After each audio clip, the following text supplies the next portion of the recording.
வருமானத்தை கூட்டுறதுல அவரை மாதிரி மேதாவியே கிடையாது. ₹1 செலவா இருந்தாலும் அவர் நாலெட்ஜுக்கு வராம செலவாக. வருமானத்தை ஈட்டுறதுல அவ்வளவு கெட்டிக்காரர், செலவு விஷயத்துல டைட்டா இழுத்து பிடிப்பான். ராமருக்கு பட்டாபிஷேகம் பண்ணணும்னு ராஜா தசரதன் ஆசைப்பட்டான். அந்த தசரதனுக்கு அன்னைக்கு தான் தனக்கு வயசாச்சுன்னு புரிஞ்சுது. இவ போட்ட அந்த கைதட்டல அந்த சப்தத்துல அந்த மண்டபம் கிடுகிடுகிடுன்னு ஆடினுதான்.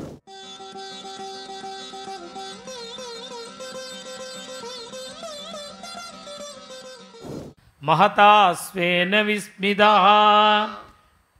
இதெல்லாம் அவ குணம்.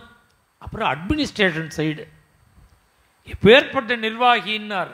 ஆய கர்மாண்யுபாய. வருமானத்தை கூட்டுறதுல அவரை மாதிரி மேதாவியே கிடையாது. பிரஜைகள்டேந்து வரி வந்து தானே வரணும். எந்த ரீதியில் வரி போட்டால் ஜனங்களுக்கு சிரமம் இல்லையோ அவளுக்கும் பெனிஃபிட் இருக்கணும். வரி கொடுத்த சிரமமே தெரியக்கூடாது. அப்படி டெக்னிக்காக பண்ணுவான் காரியத்தை. ஆய கர்மாணி உபாயஜ்ஞா. அப்படிதான் வருமானம் ஈட்டு வரான் ராஜா ராமர். அது ஆச்சரியம் இல்லைன்னா சந்திருஷ்டவ்யய கர்மவிது. ₹1 செலவா இருந்தாலும் அவர் நாலெட்ஜுக்கு வராமல் செலவாகாது. சந்திருஷ்டவ்யய கர்மவிது. அதனால இப்படியே தூங்கு மூஞ்சித்தனமாக இருந்து நீட்டில் இடத்துலலாம் கையெழுத்து போட்டு ஓம் தச்சது ஆகாது. என்ன பண்ணுவார் அப்படின்னா ₹1 ஆனாலும் அவர் நாலெட்ஜுக்கு வரணும். அப்பேற்பட்ட மேதாவிங்கிறார். இந்த ஆசிரமம் ஆரம்பித்த உடனே என்னை பரனூருக்கு கூப்பிட்டு ஒரு 1/2 மணி பேசிகிட்டு இருந்தார் அண்ணா.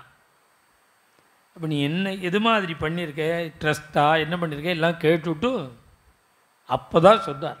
₹1 பணம் வந்தாலும் உன் மூலமாக தான் வரணும். ₹1 செலவானாலும் உனக்கு தெரிஞ்சு தான் செலவாகணும் அப்படின்னு எத்தனை 20 வருஷம் முன்னாடி சொன்னார். சந்திருஷ்ட விய கர்மவிது. வருமானத்தை ஈட்டுறதுல அவ்வளவு கெட்டிக்காரர், செலவு விஷயத்தில் டைட்டாக இழுத்து பிடிப்பான். கொடுக்கிற விஷயம் தான் கொடுப்பார், அனாவசியமாக ₹1 செலவழிக்காது. சந்திருஷ்ட விய கர்மவிது. இது மாதிரி நிறைய குணங்கள் ராம குணங்களை வர்ணித்து தமேபம் விரத சம்பன்னம் அப்பிரதிருஷ்ய பராக்கிரமம் லோகபாலோபமம் நாதம் அகாமயத மேதினி. இப்பேற்பட்ட பகவான பர்த்தாவா அடையணும்னு பூமி தேவி ஆசைப்பட்டார். அப்படின்னா என்ன அர்த்தம்னா பட்டாபிஷேகம் பண்ணி வைக்கணும்னு ராஜா ஆசைப்பட்டார். ராமருக்கு பட்டாபிஷேகம் பண்ணணும்னு ராஜா தசரதன் ஆசைப்பட்டார். அதை அழகாக சொல்கிறார். அகாமயத மேதினி. பூமி ஆசைப்பட்டார். லோகபாலோபமம் நாதம் அகாமயத மேதினி. தசரத சக்கரவர்த்தி ஒரு நாளைக்கு அலங்காரம் பண்ணிண்டு கண்ணாடிக்கு நிலக்கண்ணாடி முன்னாடி நின்றுண்டு ஒரு ஆச்சரியம் என்னன்னா, இந்த நிலக்கண்ணாடிங்கிறது யுக யுகமாக இருந்திருக்கு. இந்த கண்ணாடி அன்னிக்கவா அந்த போட்ட ரசத்தினுடைய தன்மை வேணால் வித்தியாசமாக இருந்திருக்கலாமே தவிர கண்ணாடிங்கிற மெட்டல் இருந்திருக்கு. எப்படி தெரியுதுன்னா விஸ்மாபனம் ஸ்வச சௌபகர்தேகே. கிருஷ்ண சரித்திரம் சொல்லும்போது பாகவதத்தில் தன்னுடைய ஸ்வரூபத்தை கண்ணாடியில் பார்த்து தன்னையே மறந்துட்டான் கிருஷ்ணன்கிறார். துவாபர யுகத்தில்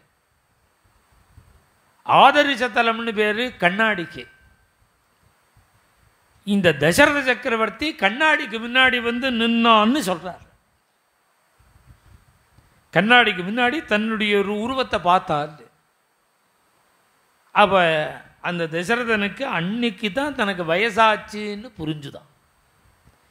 ஏன்னா தம் கர்ண மூலமாகத்ய ராமே ஸ்ரீஹி நெஸ்யதாமிதி.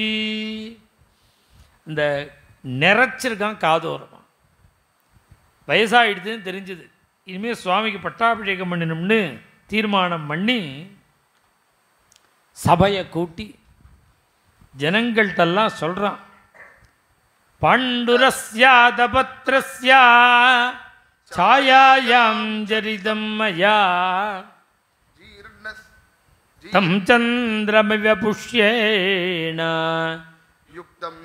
धर्मभृतां वरं यौवराज्ये नियोक्तास्मि प्रीतः पुरुषपुङ्गवम्. எனக்கு வயசாகிடுத்து, என் பிள்ளைக்கு பட்டாபிஷேகம் பண்ணலாம்னு நினைக்கிறேன். ஜனங்களா உங்களுடைய அபிப்பிராயம் என்ன அப்படின்னு ஜனங்களை பார்த்து கேட்கிறேன். உடனே ராம பட்டாபிஷேகம்ங்கிற சப்தம் காதில் விழுந்த உடனே கரகோஷம் பண்ற ஜனங்கள்.